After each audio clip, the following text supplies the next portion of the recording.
No choro yurulo ma onyo o be ma be. Mama ta kun o ti ba ijan tu yelo. Mama ta kun o ti ba ijan tu yelo. Ando di ebe tene. Mama be ni seku. Ja be ni danya. Mama be ni seku.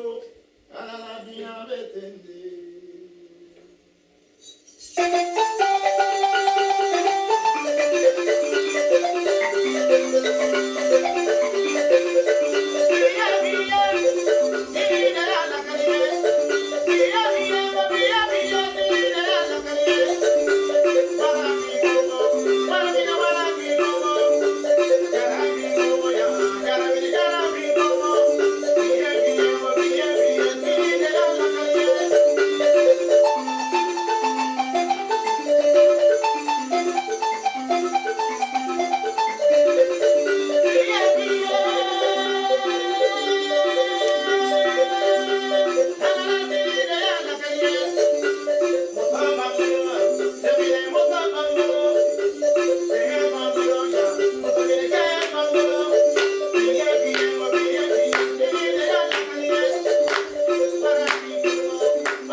Retirer Carogne.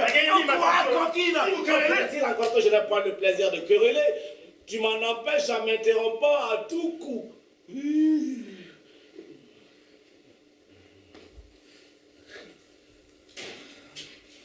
Querellez tout votre saoul. Je le veux bien. Il faut bien en passer par là. Monsieur.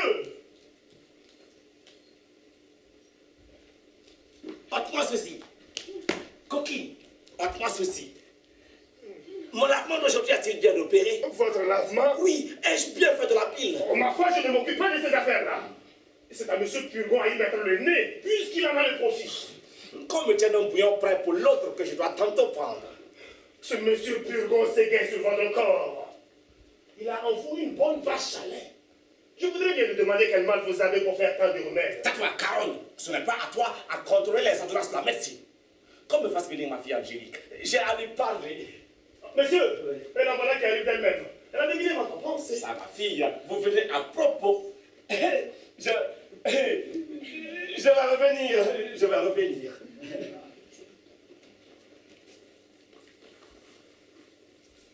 Toinette. Oui. Regarde-moi un peu. Oui, je vous regarde. Toinette. Quoi, Toilette? Ne devines-tu point de quoi je veux parler? Je m'en doute assez de notre jeune amant. Car c'est sur lui que le vicieux jour roule tous nos entretiens. Et vous n'êtes pas bien si vous n'en parlez à toute heure.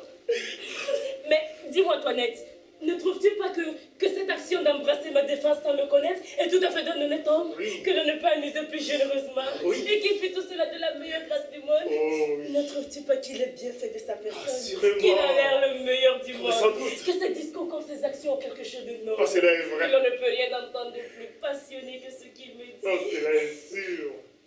Et qu'il n'est rien de plus fâcheux que la contrainte où l'on me tient. Vous avez raison.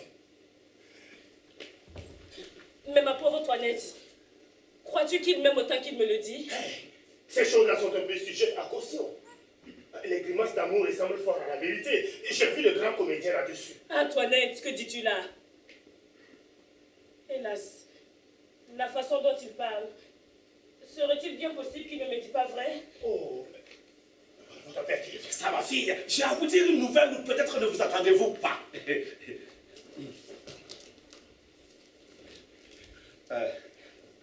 On vous demande un mariage.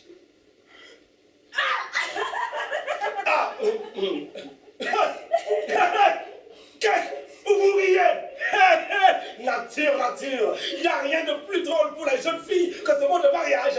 À ce que je puisse faire, ma fille, je n'ai que faire de vous demander si vous voulez vous marier. Je dois faire mon père tout ce qu'il vous plaira de m'ordonner. J'en suis bien aise alors, une fille si obéissante. Ça y est, la chose est conclue. Je vous ai promis. Je dois suivre aveuglement toutes vos volontés. Ma femme, votre belle-mère, voulait que je vous fasse religieuse. La bonne bête a ses raisons. Elle ne voulait pas consentir à ce mariage, mais je l'ai emporté. Et ma parole est donnée. Que je vous suis obligée de toutes vos bontés.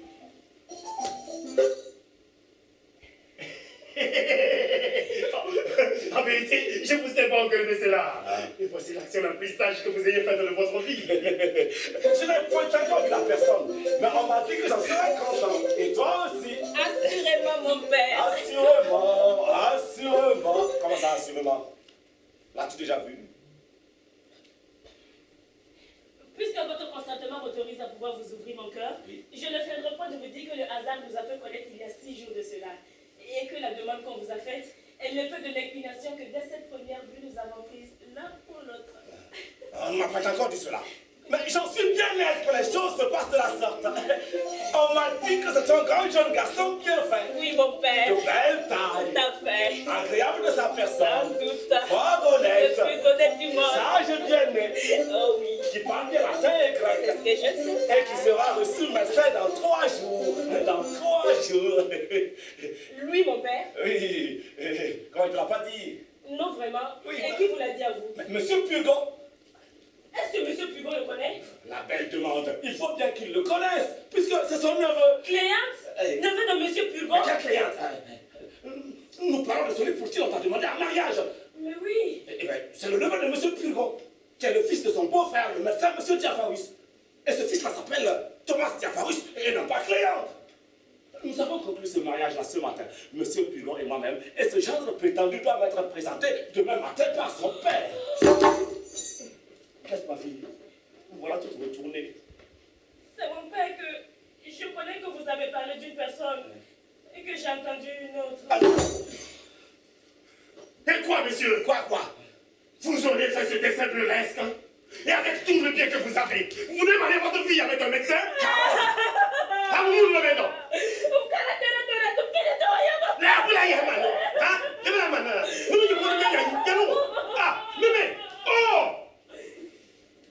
Tout doux, hein? Tout doux. Vous allez d'abord nos invectives. Ne pouvons-nous pas raisonner ensemble sans nous emporter?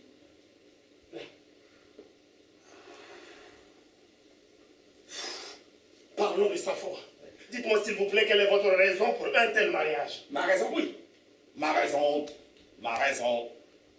est que, me voyant malade et infirme comme je suis, je veux me faire un gendre et des alliés médecins, afin d'avoir dans ma famille les sources des remèdes qui me sont nécessaires et d'être à même de consultation et d'ordonnance. Me voilà dire une raison. Il y a du plaisir à se répondre doucement les uns aux autres. Allez, monsieur, mettez la main à la conscience. Est-ce que vous êtes malade? Comment c'est, je suis malade? Si, je suis malade! Ah oui, vous êtes malade. N'ayons point de querelle là-dessus. Bien. Vous êtes fort malade. J'en demeure d'accord. Et plus malade que vous ne pensez. Et bien voilà qui est fait. Mais votre fille doit épouser un mari pour elle. Il n'est pas malade, il n'est pas nécessaire de lui donner un médecin. Mais c'est pour moi que je lui donne ce médecin. Et une fille de bon naturel doit être ravie d'épouser ce qui est utile à la santé de son père. Monsieur, voulez-vous qu'en ami je vous donne un conseil? Quel est-il ce conseil? C'est bien, ne songez point à ce mariage. Elle a raison. La raison, c'est que votre fille ne consentira point. Elle ne consentira point. Non, Ma fille. votre fille. Elle vous dira qu'elle n'a que faire de monsieur Gancaris, de son fils, Thomas Lancaris, ni de tous les Bancaris du monde. Monsieur Diaphorus, j'en ai affaire, moi. Outre que le parti est plus avantageux qu'on le pense, Monsieur Diaphorus n'a que ce fils-là pour seul héritier. Et de plus, Monsieur Pulgon n'a ni femme ni enfant, lui donne tout son bien en faveur de ce mariage. Et Monsieur Pulgon est un homme qui a 8000 bonnes livres de rente. Il faut qu'il ait tué bien des gens pour s'être fait si riche. 8000 livres de rente. C'est bien quelque chose. Sans compter les biens du père. Monsieur, Oui. tout cela est bel et bon. Mais j'en reviens toujours là. Et je vous conseille en tout monde de choisir un autre mari pour votre fille. Elle n'est pas faite pour être Madame Diaphorus. Et moi, je veux que cela soit. Fille, ne dites pas cela. Comment que je ne dise pas cela? Non. Et pourquoi ne le dirais-je pas? On dira que vous ne songez pas à ce que vous dites. On dira ce qu'on voudra, mais je veux qu'elle exécute la parole que j'ai donnée. Et moi, je suis sûr qu'elle ne le fera pas. Je lui forcerai bien. Non, elle ne le fera pas, vous dis-je. Elle le fera ou je la mettrai dans un couvent. Vous? Moi. Bon. Quoi? Bon. Vous ne la mettrez point dans un couvent. Je ne la mettrai point dans un couvent. Non. Non. Non. Ouais. Voilà qui est plaisant. Je ne mettrai pas ma fille dans un couvent si je le veux. Non, vous dis-je. Et qui m'en empêchera? Vous-même. Moi. Vous n'aurez pas ce cœur-là. Je le Oh, veux. vous vous moquez. Je ne me moque point. La tendresse paternelle vous prendra. Elle ne me prendra point. Une petite larme ou deux. Débranchez au cou. Mon petit papa mignon. Prononcez tendrement cela assez pour vous toucher. Tout cela ne fera rien. Oui. Je vous dis que je n'en démordrai point. Bagatelle. Il ne faut point dire bagatelle. Aïe, monsieur. Moi, Je vous connais. Vous êtes bon naturellement. non, je ne suis pas bon. Je suis méchant quand je veux. Monsieur, vous ne songez pas que vous êtes malade. Mais où est-ce donc que nous sommes? Quelle audace est-ce là, une coquine de servante, de parler de la sorte à son maître? Quand un maître ne songe pas à ce qu'il fait, une servante bien censée a un droit de le redresser. Je ne veux pas qu'elle épouse votre Thomas Diaphorus. Caroline, Bon, elle m'obéira plutôt qu'à vous. si tu ne te tais pas, je donnerai ma malédiction à ma fille. Et moi, je la déshériterai si elle vous obéit.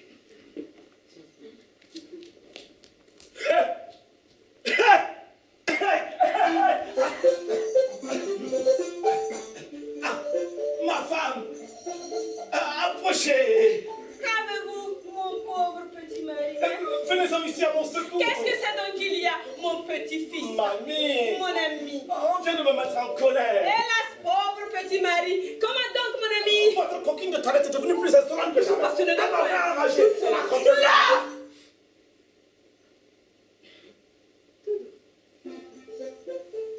Et elle a eu l'effronterie de me dire que je ne suis point malade. C'est une impertinente. Vous savez, maman, ce qui en est. Oui, mon cœur, elle a tort. Cette coquine-là me fera mourir. Elle a. Elle est la cause de toute la bile que je fais. Ne vous fâchez point tant. Et je le sais, il y a combien? Je vous ai demandé de me la chasser. Mon Dieu, mon fils.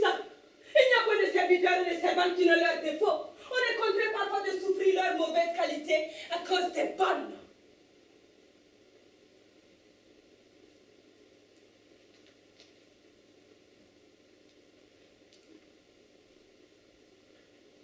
Celle-ci est adroite, soigneuse, diligente et surtout fidèle. Et vous savez qu'il faut maintenant de grandes précautions pour les gens que l'on prend. Oh là, Toinette! Toinette! Oui, madame. Pourquoi est-ce que donc vous mettez mon mari en colère? Moi, madame? Oui. Je ne sais ce que vous me voulez dire. Quoi? Et je ne cherche qu'à complaire à monsieur en toutes choses.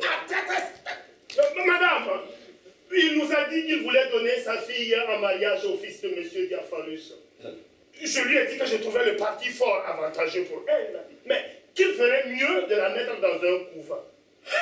Mais il n'y a pas grand mal à cela. Et je trouve qu'elle a raison. Vous la croyez, maman? C'est une scélérate. Elle m'a dit sans tes soins. Eh bien, je vous crois, mon ami. Là, remettez-vous. Hein? Là! Oui, maman. Écoutez, Toinette, si jamais vous fâchez mon mari, je vous mettrai dehors. Ça, donnez-moi des oreilles que je l'accommode dans sa chaise. Vous voilà, je ne sais comment. Enfoncez bien votre bonnet jusque sur vos oreilles. Il n'y a rien qui enrhume tant que de prendre l'air par les oreilles, hein? Levez-vous que je mette ceci sous vous. Mettons celui-ci pour vous appuyer. Mettons celui-là de l'autre côté. Mettons celui-ci derrière votre dos. Et cet autre-là pour soutenir votre tête. Et celui-ci pour vous garder du froid.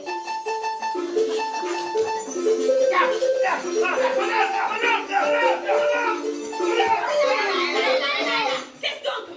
Pourquoi vous tourmentez de la sorte? Maman, vous ne connaissez pas les malices de la panda. Mais elle a cru bien faire. Non, elle m'a dit tout hors de moi. Il me faudra, oui, médecine. Et 12 lavements pour réparer tout cela. Eh bien là, apaisez-vous un peu. Oui, maman. Vous êtes toute ma consolation. Pauvre petit-fils. Et pour tâcher de reconnaître tout l'amour que vous prenez pour moi, je vais faire comme je vous ai dit, mon testament. Ne me parlez point de bien, je vous prie. Je ne saurais souffrir cette pensée.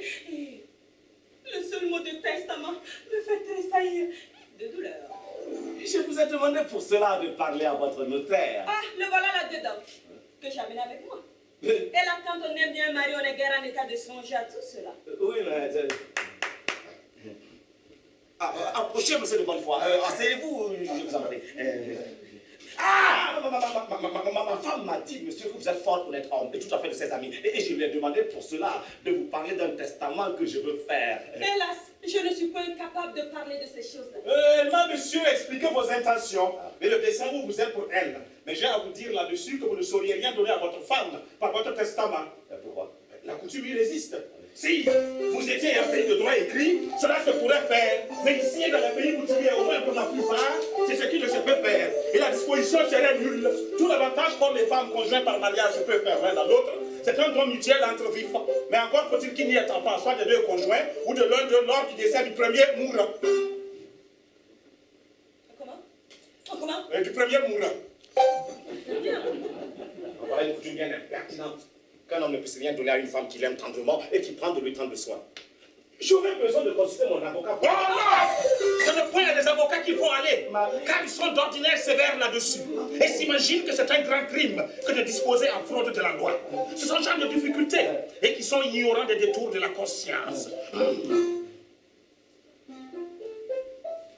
y a d'autres personnes à consulter qui sont bien plus accommodantes, qui ont des expédients pour passer doucement par-dessus la loi et rendre juste ce qui n'est point permis, qui savent aplanir les difficultés d'une affaire et trouver les moyens de lutter la coutume par quelque avantage indirect. Au sens cela, où en serions-nous tous les jours? Il faut de la facilité dans les choses. Autrement dit, nous ne feignons rien et donnerai pas un sol de notre métier. Ma femme m'a dit, monsieur, que vous êtes fort habile homme. Comment puis-je faire pour lui donner tout mon bien et en frustrer mon enfant? Ah, comment vous pouvez faire? Bien, vous pouvez choisir 12 ennemis intimes de votre femme, auxquels vous donnerez en bonne forme par votre testament tout ce que vous pouvez. Tout. Et cet ami ensuite lui rendra tout. Vous pouvez encore contracter un grand nombre d'obligations non suspectes au profit de divers créanciers qui prêteront leur nom à votre femme et entre les mains de laquelle ils mettront leur déclaration que tout ce qu'ils en ont fait n'a été que pour lui faire plaisir. Ah oui, vous pouvez aussi, pendant que vous êtes en vie, choisir de mettre entre ses mains de l'argent comptant ou des biens que vous pourrez avoir payables au Porteur! Mon Dieu, mon fils, ne vous tourmentez pas de tout cela, je vous prie. C'est bien malheur de vous. Je ne peux plus rester au monde. Si je suis assez malheureuse pour vous perdre, la vie ne me sera plus de rien et je suivrai vos pas pour vous faire connaître la tendresse que j'ai pour vous. Ma chère femme, consolez-vous mon amour, je vous prie. Oh, mais ces larmes sont hors de saison et les choses ne sont point encore là. Hélas, monsieur, vous ne savez pas ce que c'est qu'un mari qu'on aime tendrement. Tout le regret que j'aurais si je venais à mourir, c'est de n'avoir pas eu d'enfant de vous. Monsieur Purgon m'avait dit qu'il m'en ferait faire un. Oh, mais cela pourra encore venir, hein? Il faut faire mon testament de la façon que monsieur dit. Mais par précaution, je vais vous remettre entre les mains 20 000 francs en or qui se trouvent dans le lambris de ma chambre. Et 2 billets de banque payables au porteur qui me sont dus, l'un par monsieur Damon et l'autre par monsieur Gérard. Non, mon fils, ne me parlez pas de billets, je vous prie. Combien dites-vous qu'il y a dans le lambris de votre chambre? 20 000 francs en or. Mais je ne connais tout cela. De combien sont les 2 billets? Ils sont l'un de 4 000 et l'autre de 6. Tous les biens du monde, mon fils, ne me sont rien au prix de vous. Voulez-vous que nous procédions au testament? Oui, monsieur. Mais nous serons mieux dans mon petit cabinet. Conduisez-moi, maman, je vous prie.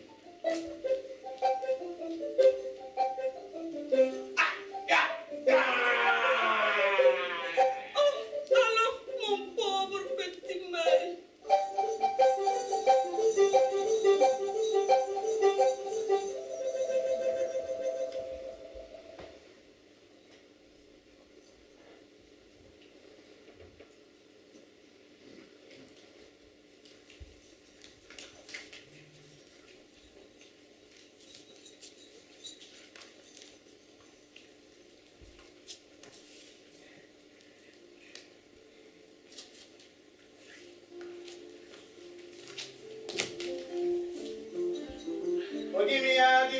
Dimia, do I yerema.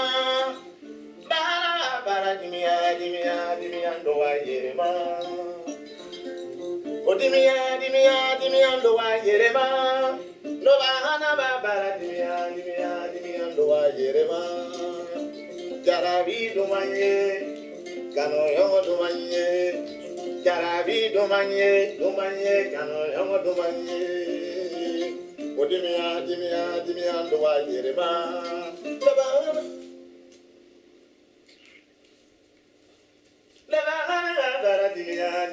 Dimia, do I yerema. Jarabi do manye, kano yongo do manye. Jarabi do manye, kano yongo do manye. O dimia, do I yerema. Dimia, do I yerema. Jarabi do manye, kano yongo do manye. Jarabi do manye, kano yongo do manye.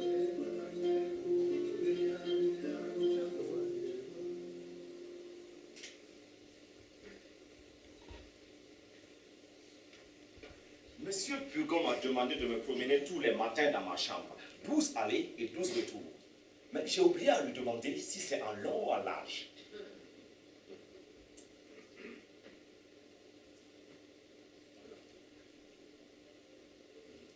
Non.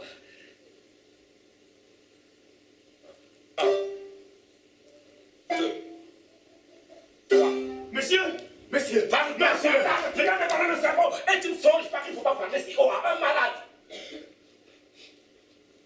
monsieur. Parle pas de rire.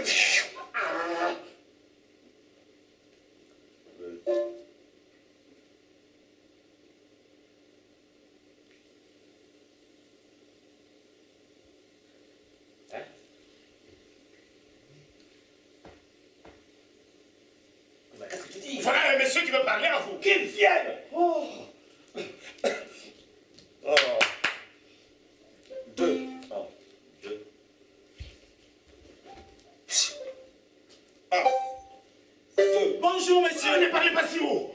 De peur d'ébranler le cerveau de monsieur. Monsieur, je suis ravi de vous trouver debout et de voir que vous vous portez mieux. Mais comment il se porte mieux? Cela est faux. Monsieur se porte toujours mal.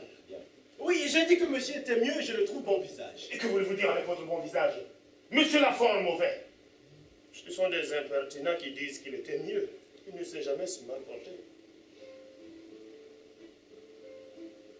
Il boit, mange comme tout le monde, mais cela n'empêche pas qu'il soit fort malade. Fort bien, fort bien, fort bien, fort bien. J'en suis au désespoir. Je viens de la part du maître danseur de mademoiselle, votre fille, qui s'est vue obligée d'aller à la campagne pour quelques jours. Et comme ami intime, il m'envoie sa place lui continuer ses leçons. De peur, qu'en les interrompant, elle va à oublier ce qu'elle sait déjà. Faites venir ma fille Angélique. C'est bien. Ma fille, votre maître est allé au champ et voilà une personne qui l'envoie à sa place pour vous montrer. Allez. Ah, ciel! Oh, bien cette surprise, ma fille. C'est une aventure surprenante qui se rencontre ici. Quoi? C'est que je suis surprise. Surprise. Monsieur! Oh, voici monsieur Diapharis le père et monsieur Diapharis le fils qui viennent vous rendre visite. Oh, vous allez voir le garçon le mieux fait du monde et le plus spirituel. Il n'a dit que 2 mots qui m'ont ravi. Votre fille en sera bien charmée. Ne partez pas, monsieur, ne partez pas. C'est que je marie ma fille. Et voilà qu'on m'amène son prétendu mari qu'elle n'a point encore vu. C'est mon aurait beaucoup de vouloir que je sois témoin d'une entrevue si agréable. Mais je dois... C'est le fils d'un habile médecin. Et le mariage aura lieu dans 4 jours. Fort bien, monsieur. Mandez-leur place un maître de danse afin qu'il se trouve à la danse. Je n'y manquerai pas, monsieur. Je vous ai pris, vous aussi. Monsieur Piron m'a défendu de me découvrir la tête. Vous êtes du métier, vous savez les conséquences. Oh oui, et nous sommes dans toutes nos visites pour porter secours aux malades. Et non pour leur porter de l'incommodité.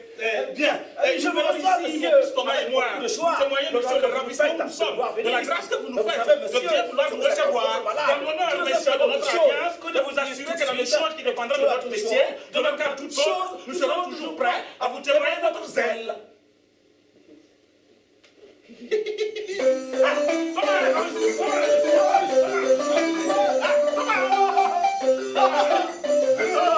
Bonjour Thomas. Bonjour Thomas. Allez, faites vos compliments. N'est-ce pas par le Père qu'il convient de commencer? Eh oui. Monsieur, je viens saluer, le connaître, chérir et révérer en vous un second père. Mais un second père auquel j'ose dire que je me trouve plus redevable qu'un premier. Le premier m'a engendré, mais vous m'avez choisi. Il m'a reçu par nécessité, mais vous m'avez accepté par grâce. Ce que je tiens de lui est un ouvrage de son corps, mais ce que je tiens de vous est un ouvrage de votre volonté. D'autant plus que les facultés spirituelles sont au-dessus des corporelles, d'autant plus je tiens précieux cette future filiation dont je viens aujourd'hui vous rendre le très humble et très respectueux hommage. Cela a-t-il bien été mon frère? Yes. Alors Angélique, saluez monsieur. Baiserai-je? Oui. Madame, c'est avec justice que le ciel vous a concédé le nom de belle-mère. Non, ce n'est pas à ma femme à qui vous parlez, c'est à ma fille. Où donc est-elle? Elle va faire. Attendrai-je mon père qu'elle... Et continuez la compliment de mademoiselle. Mademoiselle, ne plus ne moins que la statue de même nom rendait un son harmonieux lorsqu'elle venait à être éclairée des rayons du soleil. Et tout le même message animé de tout transport. Monsieur Diapharus. Monsieur Diapharus, n'est-ce pas votre intention de le mener à la cour et de ménager pour lui une charge de médecin? Monsieur Diapharus. Oui. Mais, à vous en parler franchement, notre métier auprès des grands ne m'a jamais paru agréable. On n'a pas à dire de J'ai belles toujours choses. trouvé qu'il valait mieux pour nous autres demeurer au public.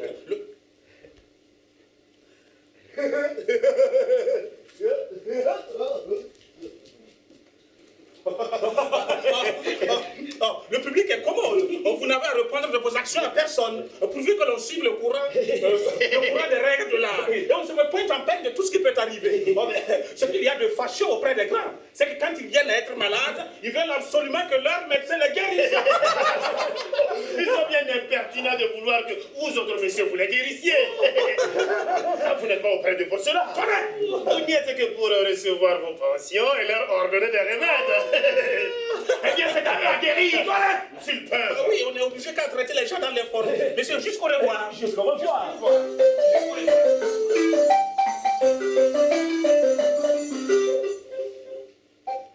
Ah! Faites venir le maître de danse. Je veux qu'il fasse danser ma fille. Oh, il attendait vos ordres, messieurs. Il lui est venu en penser pour divertir la compagnie.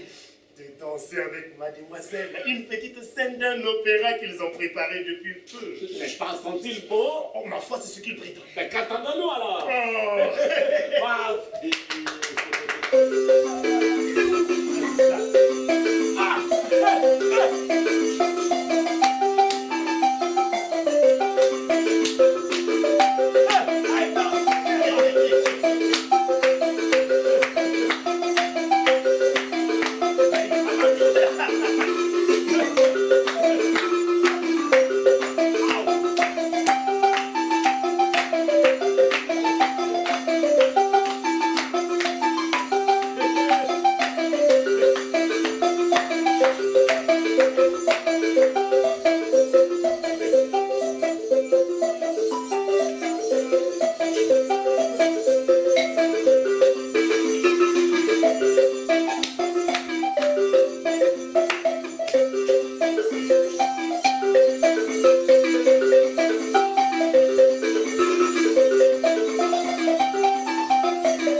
C'est avec justice que le ciel vous a concédé le nom de belle-mère, puisque l'on voit sur votre visage que...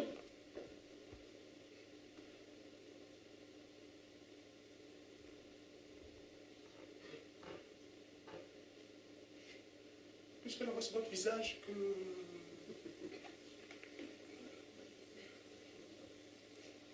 Puisque l'on voit sur votre visage...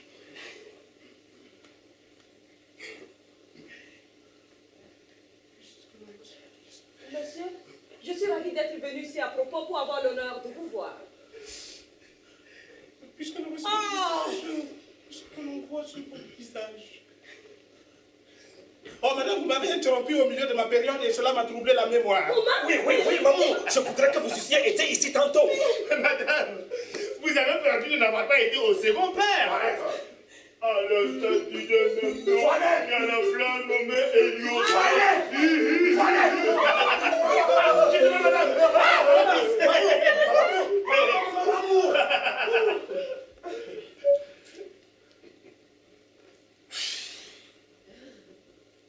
Voilà. Ma fille, touchez dans la main de monsieur et lui donnez toute votre foi, comme si vous étiez mariés. Mon père. Mon père, qu'est-ce que cela veut dire? De grâce, ne précipitez pas les choses.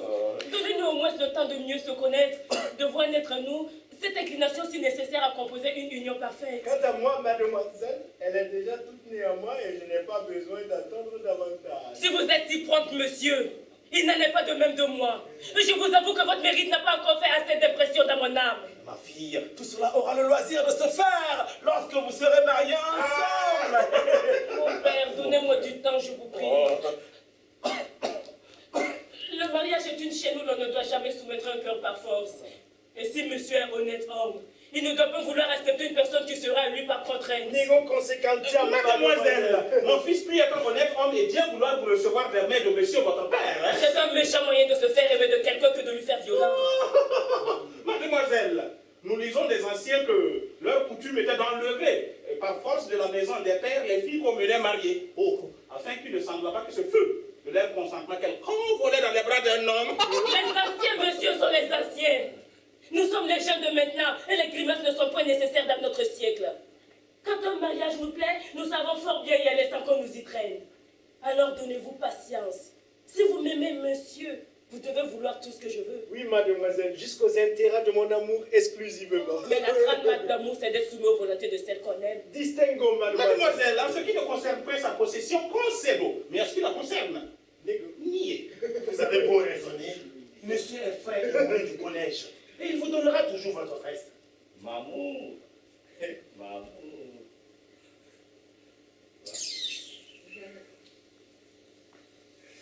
Pourquoi t'en résister et refuser la gloire d'être attaché au corps de la faculté? Mademoiselle a peut-être quelque inclination en tête. Si j'en avais, madame, elle serait telle que la raison et l'honnêteté pourraient me la permettre. Ouais, je joue ici un plaisant personnage. Si je n'étais que de vous, mon fils, je ne la forcerais pas de se marier. Mais je sais bien ce que je ferais. Je sais, madame, ce que vous voulez dire. Et les bontés que vous avez pour moi. Mais peut-être que vos conseils ne sont pas assez heureux pour être exécutés. C'est que les filles bien sages, bien honnêtes comme vous, se moquent bien d'être obéissantes et soumises aux volontés de leur père. Cela était bon autrefois. Le devoir d'une fille est des bornes, madame.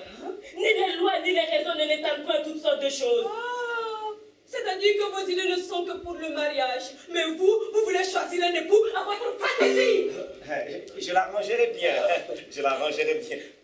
Si mon père ne veut pas me donner un mari qui me plaise, je le conjurerai au moins de ne me pas obliger d'en épouser un que je ne puisse pas aimer. Chacun a son but en se mariant, Antoinette. Pour moi qui ne veux un mari que pour l'aimer véritablement et qui prétend à faire tout l'attachement de ma vie, je vous avoue que j'y cherche encore quelques précautions.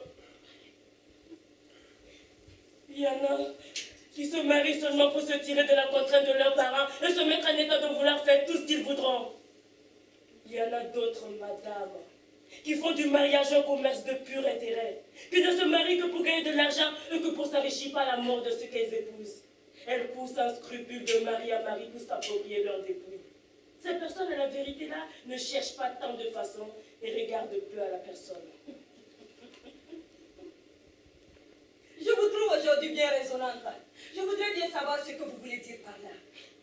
Moi, madame, que voudrais-je dire que ce que je dis? Vous êtes si sotte, mamie, que l'on ne saurait plus vous souffrir. Vous voulez m'obliger à vous répondre quelques impertinences. Mais je vous avertis que vous n'aurez pas cet avantage. Il n'est rien d'égal à votre insolence. Oh, vous avez beau. Vous avez un ridicule orgueil, une impertinente présomption qui fait hausser les épaules à tout le monde. Tout cela, madame, ne servira de rien. Je serai sage en dépit de vous. Et pour vous ôter l'espoir de réussir dans tout ce que vous voulez, je vais m'ôter de votre vue. Ah, il y a peu de millions en cela. Choisis d'épouser dans 2 jours, ou monsieur, ou le couvent. Je l'arrangerai bien. Amour, Je suis fâchée de vous quitter, mais j'ai une affaire en ville dont je ne peux me dispenser. Je vous reverrai bientôt. Adieu, ma bénéfice. Adieu, Mamour. Avoir une femme qui m'aime. Cela n'est pas croyable. Monsieur, nous allons prendre un congé de vous et Thomas. S'il vous plaît, je vous prie de me dire un peu comment je suis. Allons, Thomas. Prenez l'autre bras de monsieur pour voir si vous pourrez porter un bon jugement de son pouls. Oui, Dixis, dis-nous que le pouls de monsieur est le pouls d'un homme qui ne se porte pas bien. Bon. Qu'il est minuscule pour ne pas dire dur. Oui, bien. Un pouce béné et même un peu capricent. Optime. Ce qui marque une intempérie dans le parenchyme splénique, c'est-à-dire la rage. Va bien, Thomas. Mais non. Monsieur Pivot m'a dit que c'est du foie que je suis malade. Mais qui dit par un chim dit l'un et l'autre. Ah oui, et à cause de l'étroite sympathie qu'ils ont ensemble, par les moyens du bas privé, du pylore, et même souvent des meilleurs polydocs, ils vous ordonnent sans doute de manger force rôti. Non, rien que du bouilli. Rôti bouilli, même chose. Ils vous ordonnent fort prudemment et vous ne pouvez être entre de meilleures mains. Thomas, Monsieur Dafaris, s'il vous plaît, combien de grammes de sel doit-on mettre dans un œuf? Au 6. 8. 10. Pas le nombre pair. Pas le nombre impair.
Mon frère. Eh bien, qu'est-ce mon frère? Comment vous portez-vous? Mon frère, fort mal. Comment? Fort mal? Je suis dans une faiblesse si grande que cela n'est pas croyable. Voilà qui est fâcheux. Je n'ai pas seulement la force de pouvoir parler. J'étais venu ici, mon frère, vous proposer un parti pour ma nièce Angélique. Ah, ne me parlez pas de cette féconde-là. C'est une scélérate. Une effrontée que je mettrai dans un couvent avant qu'il ne soit 2 jours. Ouh. Ah ben voilà qui est bien. Comment? Alors, je suis bien aise que la force vous revienne un peu. C'est que ma visite vous fasse du bien. Au ça, voulez-vous que nous parlions un peu ensemble? Oui, mais je vais revenir.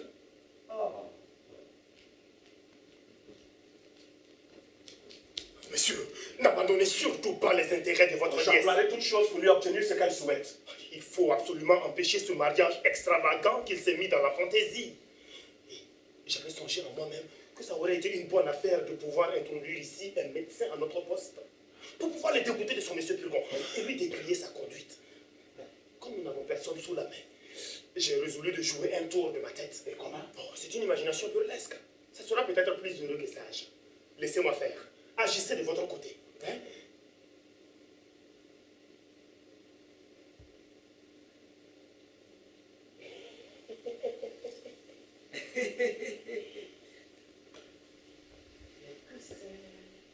Les coussins.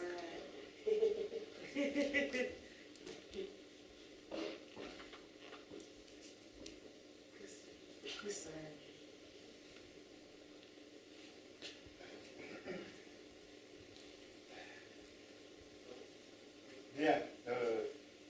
Vous voulez dire, mon frère, que je vous demande avant toute chose de ne vous pas échauffer l'esprit dans notre conversation. Voilà qui est fait.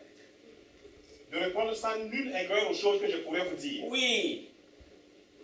Et de raisonner ensemble sur les affaires dont nous avons à traiter avec un esprit détaché de toute passion. En voilà bien du préambule. Bien. D'où vient mon frère? Et qu'ayant le bien que vous avez, et n'ayant d'enfant qu'une fille, d'où vient, dis-je, que vous parlez de la mettre dans un couvent? D'où vient mon frère que je suis maître dans ma maison pour faire ce que bon me semble? Votre femme ne manque pas de vous conseiller de vous défaire ainsi de votre fille. Et je ne doute point que par un esprit de charité, elle fut ravie de la voir religieuse. Voilà encore la pauvre femme en jeu. C'est elle qui fait tout le mal et tout le monde Oh, veut. non, laissons-la là. C'est une femme qui a les meilleures intentions du monde pour votre famille. Et qui est détachée de toutes sortes d'intérêts.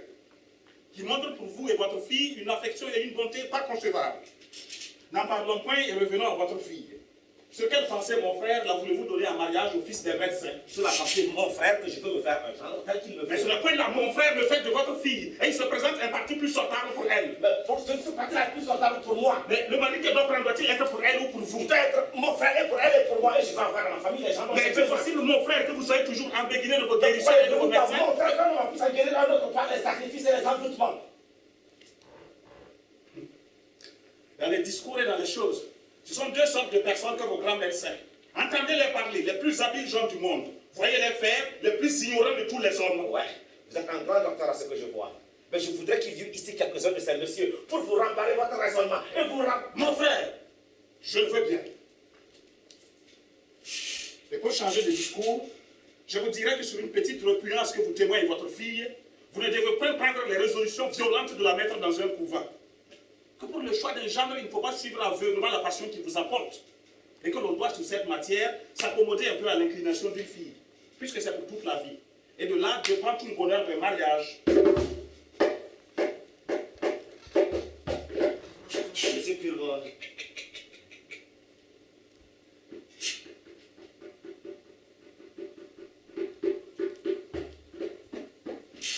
Mon frère.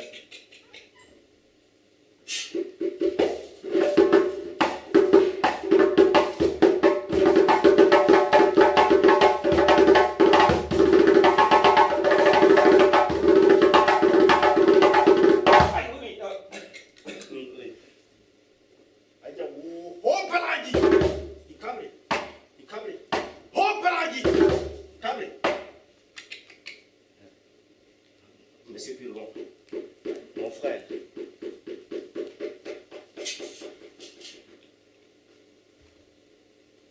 Oui.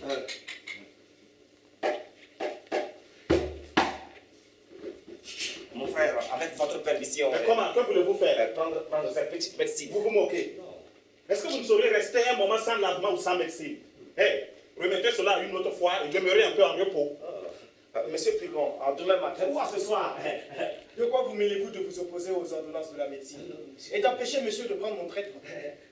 Vous êtes bien plaisant d'avoir cette hardiesse. Bon, allez, monsieur, on voit bien que vous n'avez pas accoutumé à parler à des visages. On ne doit pas ici se jouer des remèdes et de me faire perdre mon temps. Je ne suis ici que sur une bonne ordonnance, monsieur. Vous verrez. Mon frère, je crois que vous serez cause ici de quelques malheurs. Oui, le grand malheur de ne pas prendre une médecine que monsieur Turgot a ordonnée. Encore un coup. Mon frère, est-il possible qu'il n'y ait pas moyen de vous guérir de la maladie d'un médecin et que vous vouliez être toute votre vie enseveli dans leurs remèdes? Mon frère, vous en parlez comme quelqu'un qui se porte bien. Il est aisé de parler contre la médecine quand on est en pleine santé. Mais quel mal avez-vous? Je voudrais que vous lussiez mon mal pour voir si vous chasseriez tant. Monsieur Pigon, non! Je suis si malade. Je m'en vais. On se moque ici de mes ordonnances et qu'on a fait refus de prendre le traitement que j'avais prescrit. Mais ce n'est pas moi. Voilà une hardiesse bien grande. C'est mon Une frère! étrange rébellion d'un malade contre son médecin. Une médecine que j'avais pris plaisir à composer moi-même. C'est pas moi! Inventée et formée dans toutes les règles de l'art. Il a tort. Et qui devait faire dans les entrailles un effet merveilleux. C'est mon frère! La renvoyer avec mépris. C'est une action exorbitante. Oh, cela est vrai. Un attentat énorme contre la médecine. Mais il est cause! C'est un crime qui ne se peut assez punir. Oh, vous avez raison. Je vous déclare que je romps tout commerce avec vous. C'est pas moi! Que je ne veux plus d'alliance avec vous. Non, vous ferez bien. Méprisez ma médecine. Non, faites-la venir! Je m'en vais la prendre! Je vous aurais tiré d'affaire avant qu'il ne fût peu. Oh, il ne la mérite pas. J'en ai nettoyé votre corps et évacué entièrement la mauvaise humeur. Et je ne voulais plus qu'une douzaine de médecines pour vider le fond du Il sac. n'est pas dit de vos Mais soins. puisque vous n'avez pas voulu guérir de me-même. Pas du tout! Puisque vous vous êtes soustrait à l'obéissance que l'on doit à son médecin. C'est un cri vengeant. Puisque vous êtes déclaré rebelle au remède que je vous ai ordonné. Pas du tout! J'ai à vous dire que je vous abandonne à votre mauvaise constitution. Mais monsieur Pigon! À l'intempérie de vos entrailles. Mon À la frère! corruption de votre sang. À la Miséricorde! à la purgation de vos yeux. Monsieur Pigon! Et je veux qu'avant qu'il ne soit 4 jours, Non, monsieur Pigon! que vous deveniez dans un état incurable. Monsieur Pigon! Que vous tombiez dans la pratique. Monsieur Pigon! dans la dyspepsie. Monsieur La Pigon! dyspepsie dans la Monsieur la Pigon! dyspepsie dans la liature. Monsieur Pigon! La dysenterie dans la dysenterie. Monsieur La Pigon! dysenterie dans l'entropisie. Monsieur La Pigon! l'entropisie dans la privation de la vie. Monsieur Pigon! Vous aurez conduit votre folie. Monsieur Pigon, là.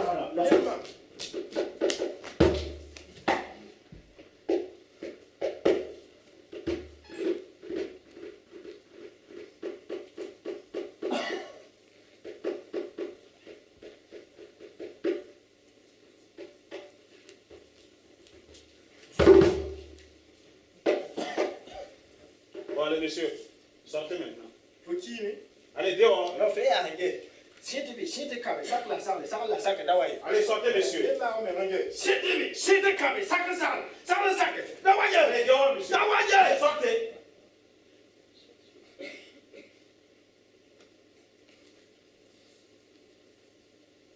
Allez, dehors.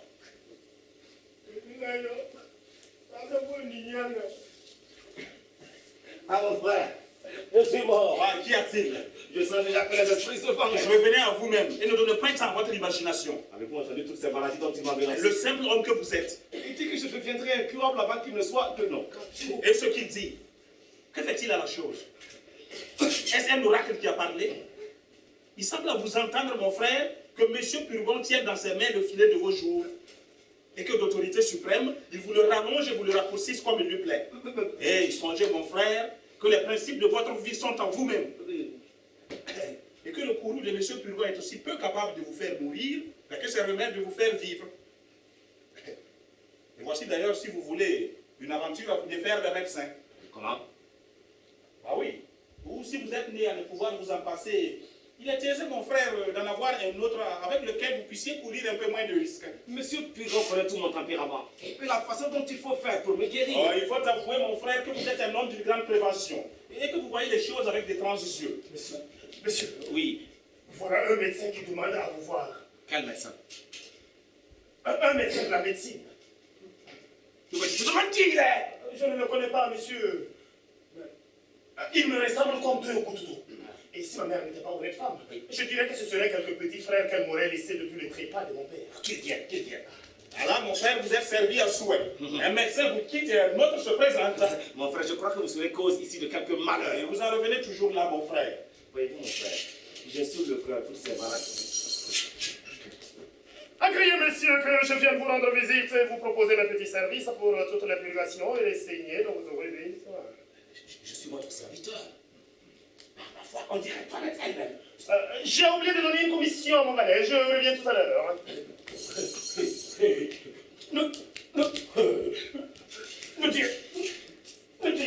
Ne diriez-vous pas que c'est effectivement Toilette? Si. Oui. Oh, oui. Oui. Oh, oui. Oui, il est vrai que la ressemblance est tout à fait grande. Mais ce n'est pas la première fois qu'on a vu de ces sortes de choses. Hein. Oui, il n'existe pas de sont pleines que de ces jeux de la nature. Mais moi, j'en suis surpris. Monsieur, Oui. que me voulez-vous? Moi? Ne m'avez-vous pas appelé? Mais non. Non, ma foi, il faudrait que les oreilles m'incornent. Mais Toilette, demeure ici un peu pour voir comme ce médecin te ressemble, n'est-ce pas? Oui, vraiment. Oui, vraiment. Oui, vraiment. Oui. J'ai beaucoup à faire là-bas. Je l'ai assez vu. Par ma foi, si je les voyais tous deux, je dirais que ce n'est que... Oui. Oh, vous savez, mon frère, j'ai lu plein de choses de ces sortes de ressemblances. Et nous en avons vu de notre temps où tout le monde s'est trompé. Mais moi, je serais trompé à celle-là. Je dirais que c'est effectivement la même personne. Je vous demande pardon de tout mon cœur. Vous ne trouverez pas mauvais la curiosité que j'ai eue de voir ici un illustre malade comme vous êtes. Et votre réputation qui s'étend partout. Excusez la liberté que j'ai prise. Je vous suis bien obligé, monsieur. Je vois que vous me regardez fixe. Oui, monsieur.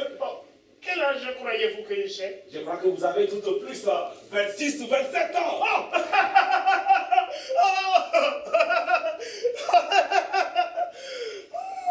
J'en ai 90. 90! Ah oui, vous voyez les secrets de mon art. De me conserver ainsi frais et vigoureux. Par ma foi, en voilà un beau jeune vieillard pour 90.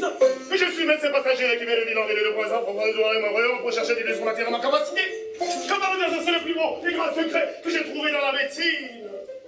Quand je détaille de m'amuser à ces menus fatras de maladies ordinaires, à ces bagatelles de rhumatisme, à ces fièvres, à ces flexions, à ces vapeurs, à ces migraines. Je veux des maladies d'importance. De bonnes fièvres vaudrées avec des transports au cerveau. De bonnes pestes. De bonnes hydropisiformies. De bonnes pleurésies avec des inflammations de poitrine. C'est là que je me plais. C'est là que je triomphe.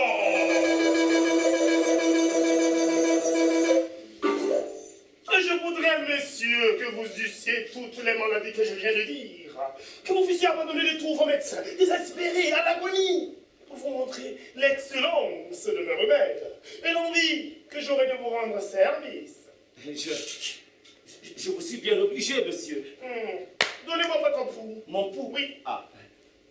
Le pouls. Le pouls. Oui. Le pouls. Alors, que l'on batte comme il faut. Ce pouls a fait l'impertinent. Qui est votre médecin? Monsieur Purgon. Cet homme n'existe pas sur mes tablettes entre grands médecins. Et de quoi dit-il que vous êtes malade? Il dit que c'est du foie et d'autres disent que c'est de la rate. Ce sont tous des ignorants. C'est du... Oui. C'est du poumon que vous êtes malade. Du poumon? Oui. Du poumon. Que sentez-vous? Je sens parfois des maux de tête. Justement, le poumon. J'ai parfois comme un voile devant les yeux. Le poumon. J'ai souvent des lassitudes au niveau de tous mes membres. Le poumon. Et j'ai souvent des maux de ventre comme si j'avais des coliques. Le poumon. Le poumon, vous dis-je. Vous avez appétit à ce que vous mangez? Oui, monsieur. Le poumon, monsieur. Vous aimez avoir un peu de vin? Oui, monsieur. Le poumon. Et il vous prend un petit sommeil après le repas. Et vous êtes bien aise de dormir. Oui, monsieur. Le poumon, vous dis-je. Que vous ordonne votre médecin pour votre nourriture?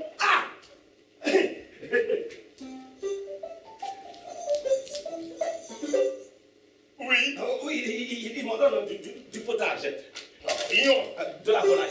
Ignore. Du veau. Ignorant. des œufs frais. Ignorant. Et le soir de petits pilons pour lâcher le ventre. Ignorant. Et surtout de boire mon vin fort trempé, monsieur. Ignorant, ignorantum. Il faut boire votre vin pur. Pour épaissir votre sac qui est trop subtil, il faut manger du bon gros bœuf, du bon gros porc, des pâtes, du riz, vous collez comme les tilets.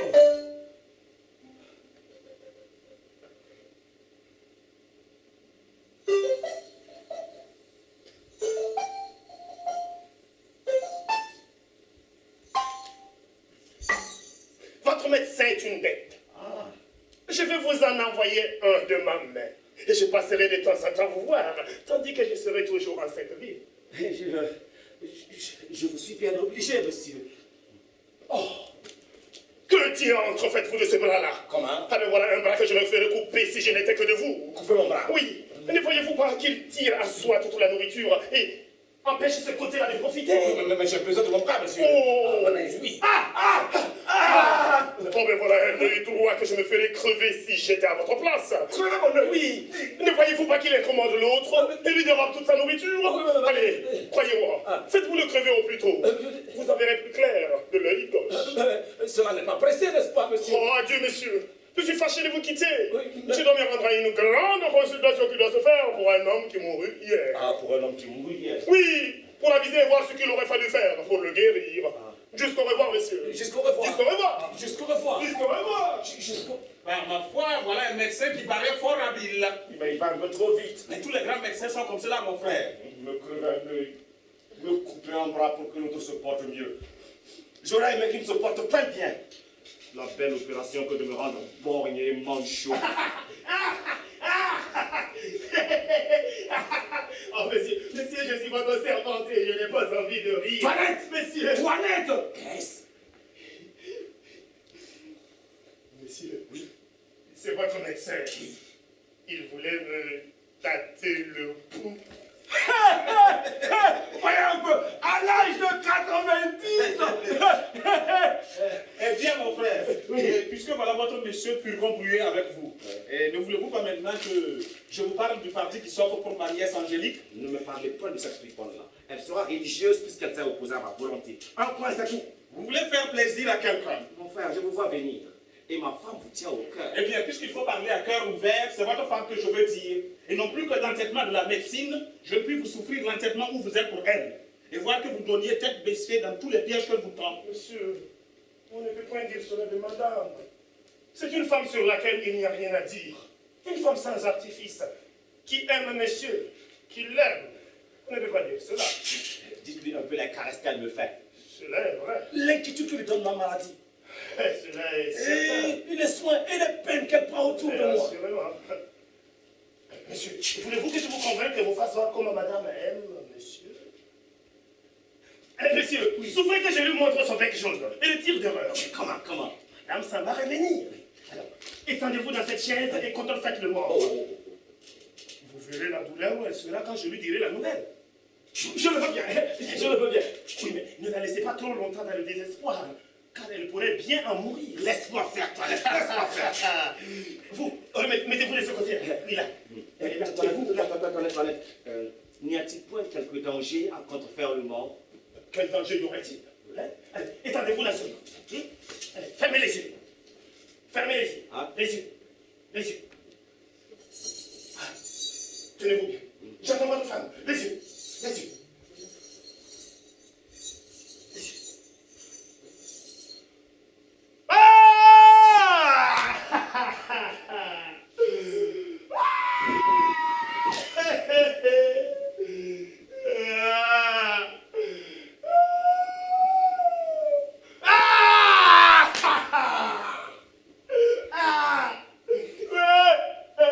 Qu'est-ce toilette? Qu'y a-t-il? Madame,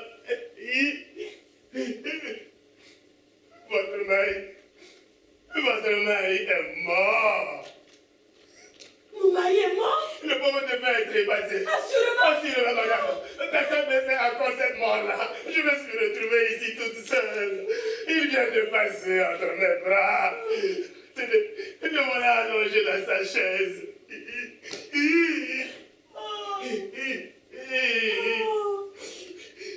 Le ciel en soit loué.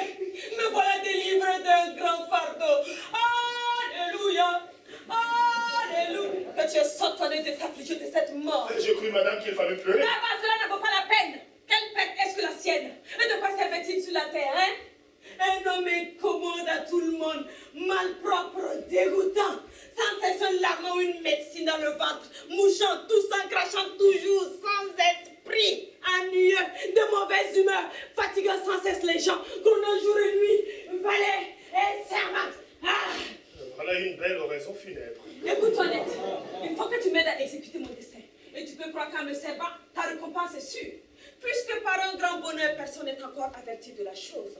Tenons cette mort cachée jusqu'à ce que j'ai fait mon affaire. Il y a des papiers, il y a de l'argent dont je veux me saisir. Et il n'est pas juste que j'ai passé sans fruit auprès de lui mes plus belles années. Viens, auparavant, prenons toutes ces clés. Doucement! Madame ma femme, c'est comme ça que vous m'aimez? Le mort n'est pas mort. Alléluia. Il n'est pas mort. Je suis bien content d'avoir vu votre amitié et le beau panégyrique que vous avez fait de moi. Voilà un avis au lecteur qui me rendra bien sage à l'avenir et qui m'empêchera de faire tant de choses.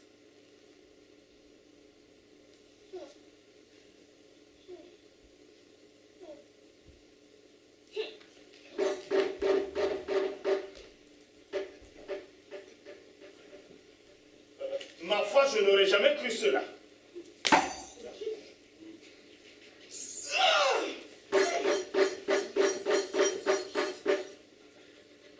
Eh bien, mon frère, vous le voyez? J'attends votre fille. Allez, remettez-vous comme vous étiez. Non, non, Toilette, non. Non, c'est une chose qu'il n'est pas mauvais d'éprouver. Puisque vous êtes en train, vous comprendrez par là les sentiments que votre famille a pour vous. Hein? Allez, vous remettez-vous de ce côté-là. Il n'y a pas de danger à contrefaire le mort une seconde fois. Remettez-vous là. Hein? Fermez les yeux. Les yeux, les yeux, les yeux. Les yeux. Ah! Malheureuse journée. Fâcheuse aventure. De quoi pleures-tu? Angélique, Oui. j'ai de mauvaises nouvelles à vous donner. Mais quoi? Votre père est mort. Mon père est mort, Antoinette? Il vient de mourir d'une faiblesse qui lui a pris. Tenez, le voilà allongé dans sa chaise. Ah, ciel! Quelle infortune! Quelle atteinte cruelle! Faut-il que je perde mon père, la seule chose qui me reste au monde? Et qu'encore pour un surcroît de désespoir, je le perds au moment où il était irrité contre moi? Que deviendrai-je? Malheureuse! Et quelle consolation trouver après une si grande perte? Angélique! Angélique!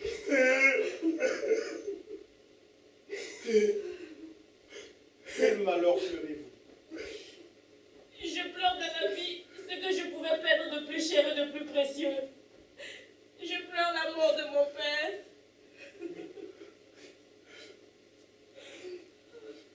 Après la belle demande que j'avais conjuré son oncle de le faire pour moi, je venais me présenter à lui. Taché par mes prières et par mes respects, je disposais son cœur à mes voeux. Ah, Cléa ne parle non plus de rien. Laissons là toutes les pensées du mariage. Après une si grande perte, je ne veux plus être du monde et j'y renonce pour toujours. Oui, mon père, si j'ai tantôt résisté à vos volontés, je veux du moins suivre une de vos intentions et réparer par là le chagrin que je m'accuse de vous avoir donné. Souffrez, mon père, que je vous donne ma parole et que je vous embrasse pour vous témoigner mon ressentiment. Ma fille! Je suis pas mort! Je suis pas mort! Je suis pas mort, ma fille! C'est ma vraie fille! Mon véritable sang! Je suis bien content d'avoir vu l'enfant naturel! Je suis pas mort! Je suis pas mort! Mon père, Oui! puisque par un bonheur extrême le ciel vous redonne à mes voeux, souffrez qu'ici je me jette à vos pieds pour vous demander d'une seule chose. Si vous n'êtes pas favorable au penchant de mon cœur, si vous me refusez Cléane pour époux, je vous demande au moins de ne me pas obliger d'en épouser un autre. C'est toute la grâce que je vous demande. Et monsieur, laissez-vous toucher à ces prières et aux miennes. Ne vous montrez point contraire à ces mutuels empressements d'une si belle inclination, monsieur. Eh bien, mon frère, pouvez-vous tenir la contre? Monsieur, pouvez-vous rester insensible à tant d'amour? Mon petit papa mignon.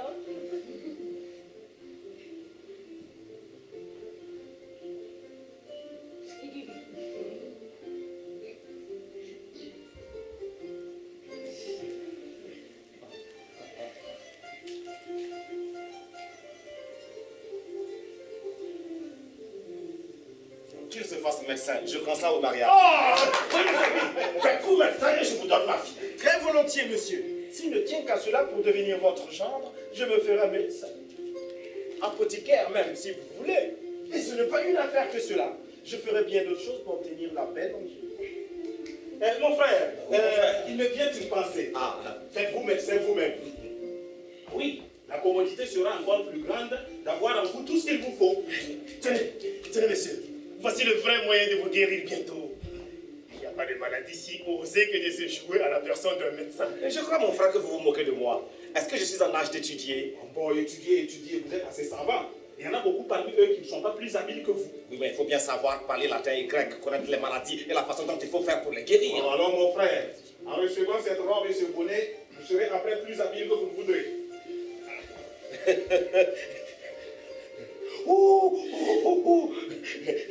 Est-il vrai que l'on sait discourir sur les maladies lorsque l'on porte cet habit-là? Oh, mon frère, l'on n'a qu'à parler avec une robe et un bonnet.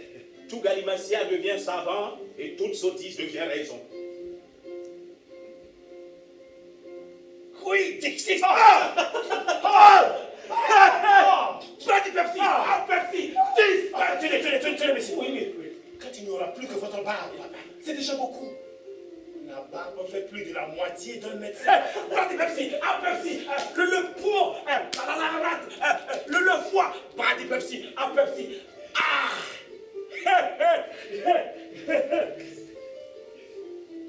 Le cœur! Le cœur! Pas du Pepsi! Pepsi!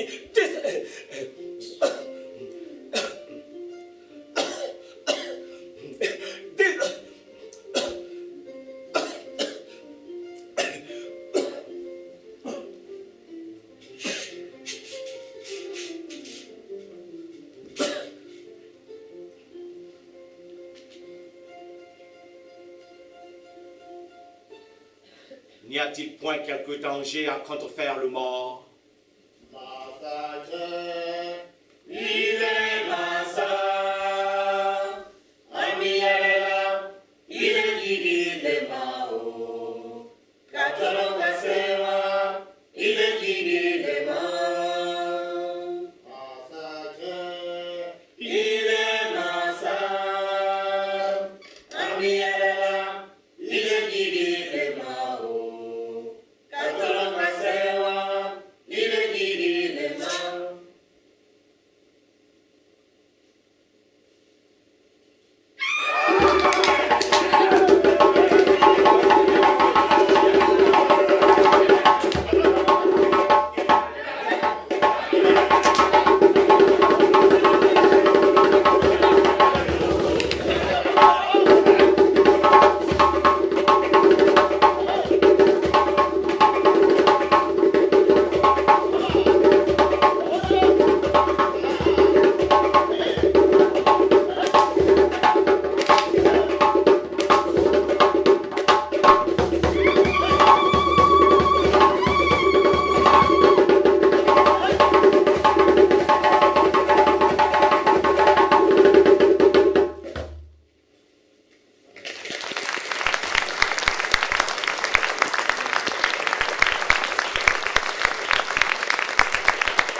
Qui se cache là-bas quelque part derrière la régie qu'on applaudit.